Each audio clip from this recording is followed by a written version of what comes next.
Bab 16. Orang jahat yang duluan melapor. Nyonya Zhang tidak menggunakan sumpit, langsung menggunakan tangan memasukkan nasi dan sayuran busuk ke dalam mulut.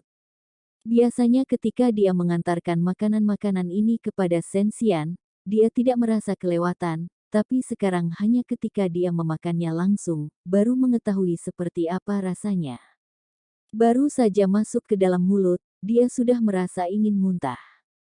Shen Xian sama sekali tidak merasa tidak nyaman, hanya duduk dengan tenang di samping Nyonya Zhang, menunggu wanita itu makan semua makanan dengan jijik. Semua orang di kediaman jenderal semuanya harus mengalah terhadap Nyonya Zhang. Kapan Nyonya Zhang pernah mendapat penghinaan seperti ini? Di dalam rumah terdengar tangisan menyedihkan Nyonya Zhang. Saat ini di dalam ruang makan, Qin Ruliang dan Liu Meiwu sedang bersiap untuk makan. Masalah ini tentu terdengar juga ke telinga mereka. Nyonya Zhang berlari di depan, sambil berlari sambil menangis dengan kencang, ingin sekali menarik perhatian semua orang untuk datang ke sini.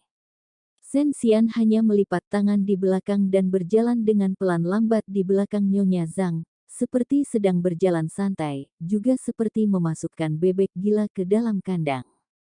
Nyonya Zhang berlari melewati ruang tamu, sambil menangis histeris tiba di hadapan majikan. Saat ini dia langsung berlutut dan melapor sambil menangis kepada Qin Ruliang dan Liu Meiwu, "Jenderal, Nyonya, harap kalian membantuku. Tuan Putri sudah gila, dia ingin membunuh hamba." Setelah itu, Nyonya Zhang menunjukkan tangan penuh darahnya kepada kedua majikan. Ini adalah bukti. Di atas jarinya masih tertancap sumpit bambu, sangat mengerikan. Liu Meiwu terkejut, menolehkan kepala dan tidak berani menatap tangan itu. Wajah Qin Ruliang langsung masam. Makan malam yang awalnya berjalan lancar, pelayan ini tiba-tiba memperlihatkan tangan penuh darah itu, sekarang sudah tidak ada nafsu makan lagi.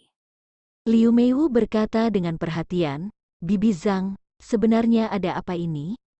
Aku tahu kamu selalu serius bekerja di rumah ini, kenapa sampai bisa seperti ini? Liu Meiwu pura-pura bertanya dan Nyonya Zhang mengeluh sambil menangis. Hari ini hamba seperti biasa mengantar makanan kepala Tuan Putri.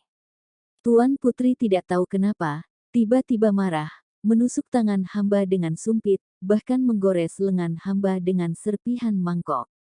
Tuan Putri memaksa hamba memakan makanan busuk, hamba tidak bersedia makan dan Tuan Putri ingin mematahkan tangan hamba. Nyonya Zhang menangis sedih setelah itu memberi hormat dengan menempelkan kepala ke lantai, harap jenderal dan Nyonya membantu hamba. Kalau tadi bukan hamba yang berlari dengan cepat, takutnya sekarang hamba sudah meninggal. Liu Meiwu terkejut dan ketakutan, tidak terpikir putri bisa-bisanya berbuat seperti ini. Liu Meiwu tidak dapat mengambil keputusan, melihat ke arah Qin Ruliang dan berkata lagi, "Tapi bagaimanapun adalah Tuan Putri." Jenderal, bagaimana keadaan ini? Sebelum Qin Ruliang bicara, Shen Xian masuk ke ruang tamu dengan santai. Melihat Shen Xian, kejadian 2 hari lalu muncul di benaknya. Hati Liu Meiwu tidak mungkin tidak ada trauma, tubuhnya tanpa sadar kaku. Wajah sejelek itu, semakin dilihat benar-benar sangat menjijikkan. Pelayan di luar mendengar Nyonya Zhang menangis dengan hebat, diam-diam melihat keramaian di luar. Shen Xian baru berdiri di samping Nyonya Zhang. Nyonya Zhang bersembunyi dengan berlebihan, bahkan masuk ke bawah meja, dengan malu dan lucu. Di mata orang lain, Shen Xian memang sangat ketakutan, membuat Shen Xian kelihatan sangat kejam. Shen Xian tersenyum, menatap Nyonya Zhang dari ketinggian dan menyindir, "Dengar-dengar aku mau membunuhmu?" Karena kamu begitu kerja keras, untuk apa aku membunuhmu? Nyonya Zhang bersembunyi di bawah meja dengan gemetar dan berkata, "Bagaimana hamba bisa tahu Tuan Putri tiba-tiba gila? Hamba tidak bisa mengatur Nyonya, harap Nyonya membantuku." Shen Xian tersenyum datar, "Aku menganggap otakku sekarang sangat sadar, memangnya kelihatan gila." Sambil berkata, Shen Xian menarik kursi dan duduk. Tubuh yang kurus itu menempel di sandaran kursi dan menyilangkan kaki, "Kamu pelayan dari mana? Marah dan mencubit aku, kamulah tuannya. Sen Xian membungkukkan badan, tiba-tiba mengulurkan tangan, menarik keluar Nyonya Zhang yang gemuk. Ketika Nyonya Zhang melihat senyum Sen Xian itu, dia baru benar-benar gemetar ketakutan. Sen Xian melihat darah di tangan Nyonya Zhang dan mengangkat alis seperti tidak ada yang terjadi. Benar, memang aku yang melukai tanganmu. Kenapa aku melukaimu? Kenapa juga aku menyuruhmu makan nasi busuk? Belum menunggu jawaban dari Nyonya Zhang, mata Sen Xian memberat, mengandung keseriusan dan berkata, aku sengaja pergi ke dapur dan mengambilkan kamu makanan busuk.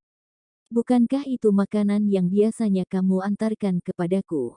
Hamba tidak tahu. Sen Xian berkata lagi, kamu tidak tahu. Begini, aku berikan satu kesempatan padamu. Kamu sendiri yang melihatku bodoh jadi menindasku atau ada orang yang memanfaatkan aku bodoh, menyuruhmu menindasku. Bab 17. Tidak apa-apa, hari masih panjang.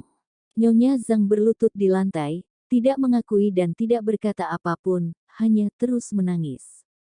Sen Xian menengadahkan kepala melihat Qin Ruliang yang berwajah masam dan tidak bicara sepatah kata pun itu, Jenderal, aku adalah Tuan Putri, membiarkanku makan makanan busuk, tidak ada pakaian bagus, tidak ada selimut, ingin menambah arang di dalam kamar saja harus melihat wajah pelayan ini. Kalau ini sampai tersebar keluar, apakah bagus? Sen Xian tersenyum dan berkata lagi, kalau kamu tidak keberatan apa kata orang lain, aku tentu tidak akan keberatan. Liu Meiwu panik dan berkata, Tuan Putri jangan salah paham. Bagaimana mungkin ini maksud jenderal? Pekerjaan jenderal biasanya sangat sibuk, sama sekali tidak ada waktu untuk mengatur ini. Lalu siapa yang atur? Sen Xian melihat ke arah Liu Meiwu, kamu. Liu Meiwu berhenti sebentar lalu tersenyum paksa, meskipun masalah di rumah aku yang mengatur, tapi kadangkala masalah terlalu banyak, aku Jux tidak bisa mengatur semua. Aku tidak tahu Bibi Zhang berbuat seperti ini, aku minta maaf kepada Tuan Putri. Harap Tuan Putri tenang, nanti aku akan menghukumnya. Kamu berencana bagaimana menghukumnya? Liu Meiwu membuka mulut, untuk sesaat tidak terpikir cara penyelesaian yang cocok dan berkata, kalau begitu menghukum Bibi Zhang gaji setengah tahun dan menyuruhnya kembali bekerja di dapur. Ini sebenarnya sedang menghukumnya atau melindunginya? Sen Xian bertanya, jadi semua makanan busuk yang aku makan dilupakan begitu saja. Qin Ruliang menatap Sen Xian dengan kesal dan bertanya, lalu kamu ingin bagaimana? Masalah ini jelas sekali Nyonya Zhang yang salah, orang yang salah juga berani melapor duluan. Sen Xian tidak mudah ditindas lagi seperti dulu. Sen Xian berkata kepada Nyonya Zhang, ini adalah pelayan yang khusus diutus untuk menjaga aku. Kalau berbuat salah juga seharusnya aku yang hukum. Sen Xian berjalan ke pintu dan bertanya, di mana pengurus rumah? Tidak lama kemudian, pengurus rumah muncul di luar. Sen Xian berkata, pelayan ini tidak hormat terhadap majikan, memukul dan mencubit, marah terhadap atasan, kalau berdasarkan peraturan keluarga, harus dihukum seperti apa? Pengurus rumah sudah mempunyai pengertian baru terhadap Tuan Putri dan berkata dengan hormat, berdasarkan peraturan rumah, dipukul dengan kayu sebanyak 30 kali dan dikeluarkan dari kediaman jenderal, selain itu tidak akan direkrut lagi selamanya. Ya sudah, lakukan sesuai perkataanmu saja. Liu Meiwu tidak terpikir hanya dengan beberapa kalimat saja, Sen Xian sudah memutuskan nasib Nyonya Zhang. Sikap yang santai dan tegas itu, bukan hanya Nyonya Zhang yang tersentak di tempat, bahkan wajah Liu Meiwu juga menjadi pucat. Sen Xian menolehkan kepala ke arah Qin Ruliang dan Liu Meiwu, dihukum sesuai peraturan rumah, kalian seharusnya tidak ada keberatan bukan? Pengurus rumah, panggil orang untuk membawa pergi pelayan ini. Dengan cepat, masuk 2 orang pembantu. Nyonya Zhang sambil memberontak sambil meminta bantuan dari Liu Meiwu, Nyonya tolong aku. Nyonya tolong aku, Sen Xian berjalan kembali, duduk di meja makan dan berkata datar, dipukul di luar ruang makan saja. Biar aku mendengar jeritannya, dengan begitu nafsu makan aku akan lebih baik. Beberapa saat kemudian di luar terdengar suara pukulan dan tangisan histeris Nyonya Zhang. Wajah Liu Meiwu memucat. Aku masih belum makan, tidak keberatan kan kalau aku ikut makan. Tidak menunggu jawaban dari mereka berdua, Shen Xian sudah menyuruh orang untuk mengambilkan peralatan makan dan mulai makan. Liu Meiwu juga tidak berani Shen Xian, seperti di sampingnya duduk sebuah hantu saja. Dia dengan pelan berkata pada Qin Ruliang, "Jenderal, kita makan di kamar saja. Di sini tidak ada nafsu makan." Shen Xian menyipitkan mata dan berkata, "Karena di luar terdengar jeritan, ditambah melihat wajahku ini, jadi baru tidak ada nafsu makan." Qin Ruliang memelototi Shen Xian, melempar sumpit di tangannya dan berkata, "Sadar diri juga.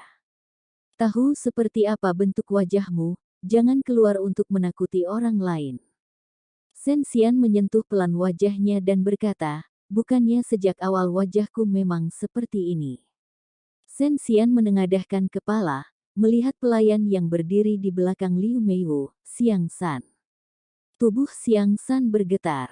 Shen Xian berkata sambil tersenyum misterius, "Tidak apa-apa, hari masih panjang." Qin Ruliang menggenggam tangan Liu Meiwu, bersama-sama keluar dari ruang makan.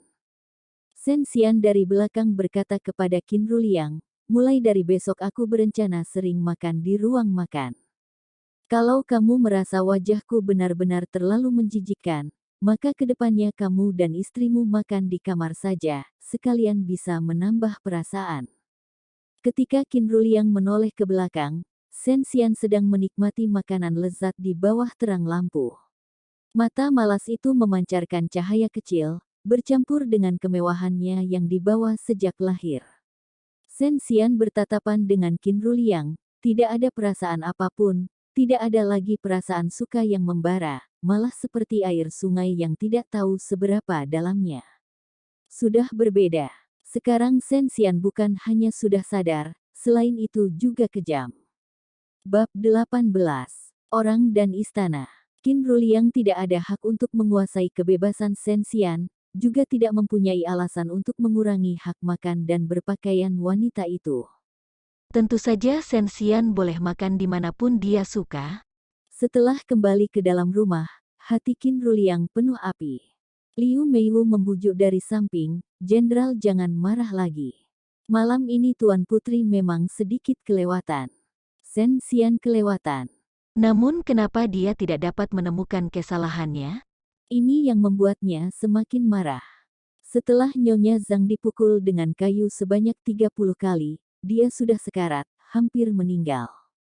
Shen Xian menghabiskan makan malam dengan perlahan-lahan, keluar dari ruang makan, berdiri sebentar di samping Nyonya Zhang yang sudah tidak bertenaga dan melihat darah di punggung Nyonya Zhang dengan datar.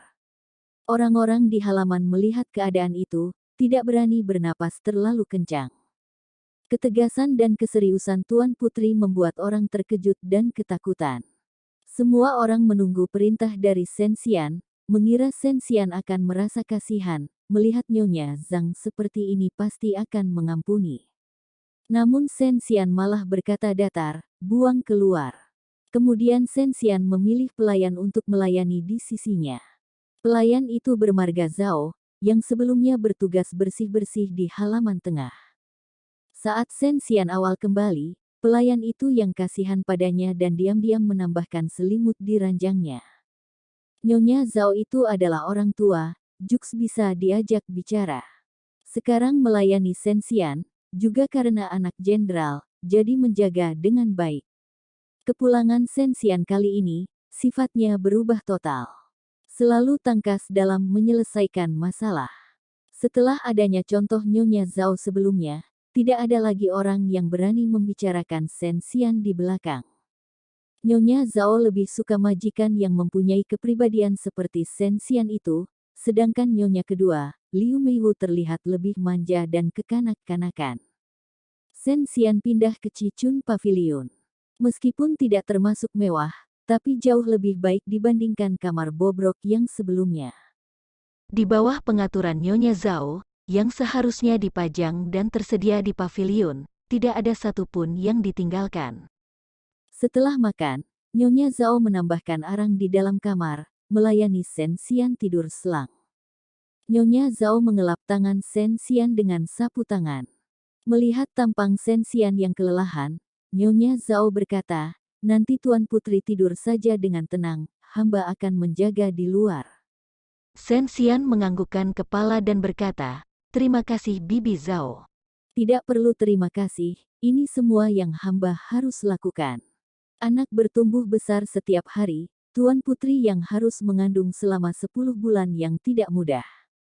Sekarang menerima kesulitan lebih banyak, kedepannya setelah anak lahir, juga merupakan anak pertama jenderal. Tuan Putri bergantung pada anak baru bisa mempertahankan posisi sendiri. Nyonya Zhao memberi nasihat, tentu berharap Shen Xian bisa berhubungan baik dengan Qin Ruliang. Tapi seorang wanita kalau ingin menggunakan anak mengikat hati seorang pria, sama saja dengan mengeruk kuburan sendiri. Apalagi Qin Ruliang tidak pernah suka padanya. Bertanya padanya apa yang dia akan lakukan? Hei, sebrengsek apapun Qin Ruliang, dia juga harus melahirkan anak. Kalau tidak kedepannya bagaimana mendapat harta Qin Ruliang? Ada anak, kedepannya pasti bisa mendapat bagian lebih banyak. Setelah Shen Xian tidur, dia berpikir asal, tetap ada uang lebih aman. Tidak tahu tidur berapa lama, di luar samar-samar terdengar suara berisik. Shen Xian dengan malas memanggil Nyonya Zhao masuk dan bertanya ada apa. Nyonya Zhao berkata datang tabib dari istana, sengaja datang untuk memeriksa tubuhnya. Orang dari istana, akhirnya tetap datang. Setelah kaisar di istana mengetahui Shen Xian hamil, sengaja mengutus tabib untuk memastikan dan diatur pola makannya secara khusus oleh tabib. Bagi orang yang tidak tahu, akan mengira kaisar merasa senang atas kehamilan Shen Xian. Tapi apakah benar-benar perhatian atau tidak, hanya Shen Xian saja yang tahu. Semua orang tidak berharap dia melahirkan anak ini, kecuali dirinya sendiri. Setelah Shen Xian beres-beres, dia mengundang tabib untuk masuk. Hasil pemeriksaan sama seperti sebelumnya. Tabib berpesan harus lebih hati-hati, juga memberikan resep penguat janin. Nyonya Zhao berdasarkan resep itu, memasakkan obat untuk Shen Xian. Tabib juga berkata, tubuh Shen Xian lemah, kurang darah, obat itu harus dimakan 1 bulan baru bisa dilihat hasilnya. Dengan cepat Nyonya Zhao mengantarkan obat ke sini dan Shen Xian minum obat itu seperti tidak ada yang terjadi. Sang tabib melihat Shen Xian meminum habis obat dan pergi setelah itu. Nyonya Zhao mengantar kepergian tabib, saat kembali malah melihat Shen Xian bersandar di ranjang dan muntah dengan hebat. Obat yang tadi diminum semuanya dimuntahkan keluar. Nyonya Zhao terkejut dan segera memapah, Tuan Putri kenapa ini? Shen Xian tidak mampu bicara, hanya melambaikan tangan kepada Nyonya Zhao. Nyonya Zhao adalah orang pintar dan langsung mengerti apa yang terjadi. Dia berkata dengan pucat, obat itu bermasalah. Bab 19. Bagaimana menuliskan kata tidak tahu malu. Nyonya Zhao memapah Shen Xian berbaring dan berkata, Tuan Putri jangan khawatir. Hamba diam-diam membawa resep obat ini keluar, sudah bisa mengetahui mana yang salah. Membalikkan badan, Shen Xian memejamkan maid dan berkata dengan suara serak, tidak usah, apa di dalamnya ada kernel akonite dan biji persik. Nyonya Zhao tidak mengetahui dunia kedokteran, untung saja bisa membaca dan terkejut ketika melihat dengan serius, kenapa Tuan Putri bisa tahu. Memang ada 2 bahan ini. Shen Xian tanpa sadar berkata, aku merasakannya. Begitu perkataan ini keluar, dia merasa ada yang salah. Bagaimana bisa dia merasakan bahan obat di dalamnya? Apa tubuhnya ini pernah belajar kedokteran? Yang jelas sekarang dia di zaman modern tidak mengerti pengobatan tradisional China. Dia juga tidak tahu apa khasiat dari kernel biji persik dan akonite itu.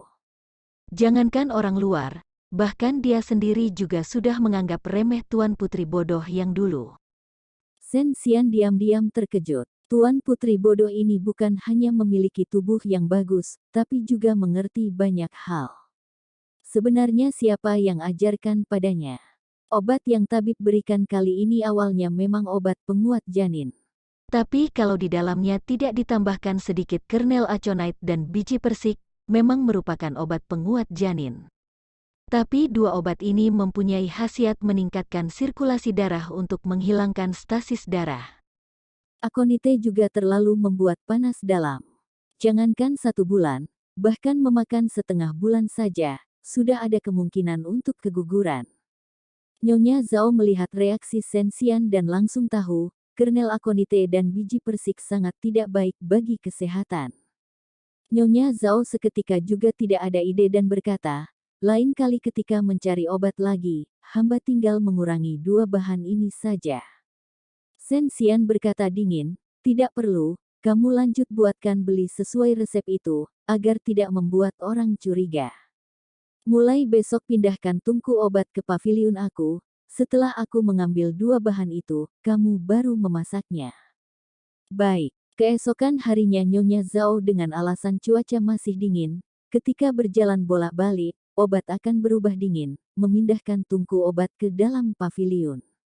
Sensian mengeluarkan kernel aconite dan biji persik, sayang kalau dibuang, dia pun menumbuknya menjadi bubuk dan menyimpannya. Bisa jadi ke depannya bisa dipakai. Hanya saja tidak terpikir, ke depannya, ini datang begitu cepat. Tubuh Sensian tipis, dengan cepat di masa kehamilan mempunyai reaksi mual. Sepanjang hari tidak bisa memakan apapun.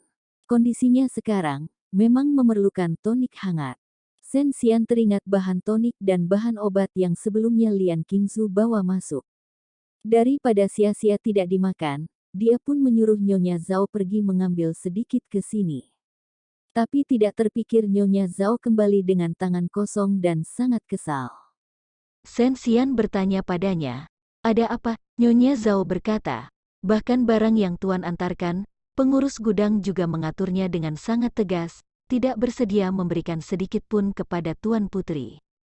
Katanya tubuh Tuan Putri lemah, tidak cocok dengan tonik-tonik itu. Lebih baik disisakan kepada nyonya kedua untuk dimakan saja. Wajah Sensian masam, apa kamu bertanya padanya apakah dia tahu bagaimana menuliskan kata, tidak tahu malu? Hamba tidak. Nyonya Zhao berkata dengan serius lalu berkata lagi, tadi saat melewati dapur, hamba melihat Siang San mengantarkan sarang burung yang sudah dimasak kepada nyonya dua. Siang San adalah pelayan pribadi Liu Meiwu dan impresi Sensian pada pelayan itu sangatlah dalam. Dulu bukankah pelayan itu yang menggores wajahnya dengan jepit rambut? Sensian kemudian menyantaikan wajah, berbaring di sandaran kursi, berjemur sinar matahari. Sinar matahari musim semi terpencar di tubuh, sangat hangat. Sensian memejamkan mata dan menyantaikan tubuh, sesaat kemudian berkata, siapa yang mengatakan kondisi tubuhku lemah? Nyonya Zhao berdiri mengamati dari samping dalam diam dan berkata, orang di gudang berkata itu adalah kata jenderal. Sensian tersenyum dan bertanya, apa jenderal saat ini berada di kediaman? Iya, kalau begitu masalah kamu pergi ke gudang seharusnya sudah masuk ke telinganya. Aku rasa dia sudah akan menyuruh tabib datang melihatku. Benar saja, baru saja selesai berkata, di luar terdengar langkah kaki cepat. Barang yang Lian Qingzu antar masuk sangat mahal. Bahkan jenderal saja merasa sangat langka. Rasanya Lian Qingzu pasti mengeluarkan banyak usaha. Sarang burung yang Liu Meiwu makan 2 hari sekali adalah barang langka dari istana. Alasan Nyonya Zhao mengenal yang Liu Meiwu makan adalah sarang burung, adalah karena saat Nyonya tua dulu masih hidup, pernah dihadiahkan oleh istana. Nyonya Zhao mempunyai keberuntungan untuk melihatnya. Dengar dari Nyonya Zhao, kondisi Liu Meiwu setelah tonik masuk, berwajah segar klen seperti berganti wajah. Pantas saja Qin Ruliang ingin memberikan semua yang bagus kepada wanita itu. Barang yang Lian Qingzu antarkan padanya, jatuh di tangan orang lain bahkan mencarikan alasan konyol untuk menghentikannya. Betapa tidak berperi kemanusiaan hal ini. Sekarang yang datang kebetulan adalah Siang San, pelayan pribadi Liu Meiwu. Bab 20. Bagaimana dimakan, bagaimana juga dimuntahkan. Siang San kelihatannya ibih takut pada Sensian, Tidak berjalan terlalu dekat, berhenti beberapa jarak jauhnya dan berkata dengan kaku, "Jenderal dengar Tuan Putri ingin pergi ke gudang untuk mengambil tonik, juga mendengar tabib dari istana berkata tubuh putri lemah, tidak boleh makan terlalu banyak tonik, kalau tidak akan semakin lemah." Jenderal tidak menyuruh Tuan Putri mengambil tonik adalah demi kebaikan Tuan Putri. Sekarang sengaja menyuruh tabib datang untuk mengecek. Kalau tubuh putri sudah lebih baik, maka sudah seharusnya makan tonik-tonik itu. Tapi kalau belum membaik, lebih baik makan ketika tubuh Tuan Putri sudah lebih baik saja. Setelah itu Siang San menyuruh tabib untuk memeriksa nadi Sensian. Wajah Sensian tidak berekspresi tapi tetap mengulurkan tangan dengan kerjasama. Tabib terdiam beberapa saat kemudian menggelengkan kepala, tubuh nyonya tetap lemah, kurang darah dan ki. Beberapa waktu ini tidak boleh makan tonik, lebih baik tunggu sampai kandungannya stabil dulu baru dilihat lagi. Sensian tertawa, dia sangat jelas pada kondisi tubuhnya sendiri. Setelah kandungannya stabil, barang-barang yang diantarkan Lian Qingzu mungkin semuanya sudah masuk ke perut Liu Meiwu. Sensian berkata datar, benar-benar telah menyusahkan tabib untuk berbohong. Lelah tidak, Bibi Zhao berikan teh untuknya. Tabib sedikit canggung dan berkata, "Tidak." Tidak usah, Siang San berkata dengan maksud menyindir. Kelihatannya Tuan Putri tidak ada keberuntungan itu untuk makan. Nyonyaku malah lebih baik ketika makan tonik-tonik itu. Kedepannya Tuan Putri jangan pergi ke gudang lagi, semua itu untuk kebaikan Tuan Putri dan anak dalam kandungan. Di bagian gudang sana juga tidak akan membiarkan. Sensian menyipitkan mata, tidak berkata apapun. Siang San kemudian berkata merendahkan lagi, "Jenderal dan Nyonya sedang menunggu aku kembali." Tuan Putri lanjut berjemur saja. Setelah itu, Siang San memimpin tabib pergi dari sana. Meski usia Nyonya Zhao jauh lebih tua dari Siang San, juga tanpa bisa menahan diri merasa marah. Masing-masing dengan tuan sendiri, dulu Nyonya Zhao meski bukan orang Sensian, tapi semuanya demi anak di kandungan Sensian. Jenderal tidak ingin anak ini, bagaimanapun dia juga akan mempertahankan keturunan jenderal. Setelah Siang San membawa tabib pergi, Sensian lanjut memejamkan mata menikmati sinar matahari, cahaya hangat membuat satu lapisan emas di tubuhnya. Angin kecil meniupkan anak rambutnya, kalau wajah putihnya tidak memiliki bekas luka itu, pasti merupakan wanita cantik. Nyonya Zhao menganggap, kalau wajah Tuan Putri tidak rusak, dengan sifat ini, seharusnya Ibih mendapat rasa suka dari jenderal. Kalau perlu disalahkan, salahkan Tuan Putri sebelumnya sedikit bodoh, juga terlalu tergila-gila pada jenderal. Hai, tidak perlu mengungkit masa lalu. Sensian mendengar helaan napas Nyonya Zhao, lalu tersenyum dan berkata, pelan, karena itu adalah barangku, meski diberikan kepada anjing, apakah dia akan mendapat giliran untuk memakannya? Ingin mengerjai Liu Meiwu, masih takut tidak ada cara.